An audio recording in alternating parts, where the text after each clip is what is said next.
The implication is to find out whether consciousness and intention and emotions and so forth are stuck inside your head, or if they extend outward as a kind of mind-matter connection.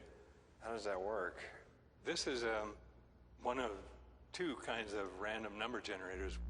You get ones and zeros at a really high rate of speed. Mathematically, we expect the average to be right in the middle. 50 will be ones, 50 will be zeros. And it really is like an electronic coin flipper. You flip a coin 100 times and it would be 50-50? That's right. We do that in 65 locations around the world, continuously, day after day, 24/7 for years. Counting ones and zeros. Counting ones and zeros during the great outpourings of emotion in the world. These devices stop producing random data. Give me one, for instance. What's the event you measured? Events like Princess Diana's funeral, bombings of the embassies in Africa, the tsunami that killed 250,000 people, terrorist attacks of various kinds.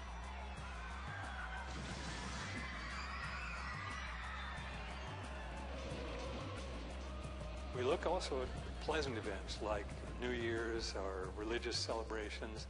We'll look at the data, and what we find is a change from 50-50 odds to something different from that.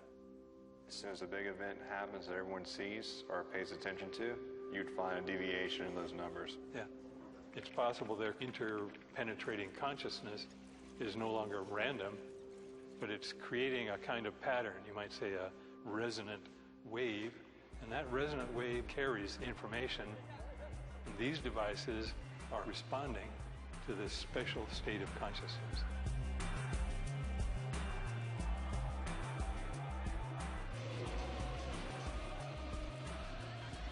We think it's possible that the global consciousness might also have something like a premonition.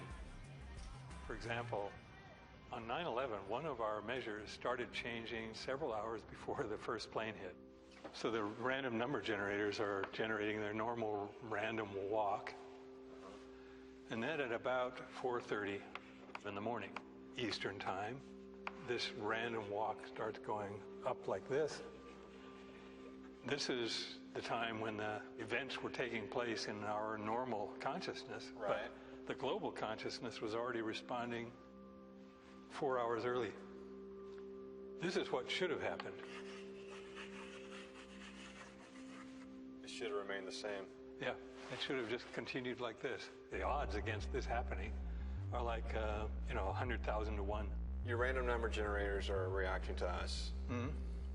And so you're saying we reacted to the Twin Towers before the tragedy even happened? Yeah. What it means, well beyond the data, which are scientifically interesting, is that when we are brought together, either by external events or because we want to be together, we change the world.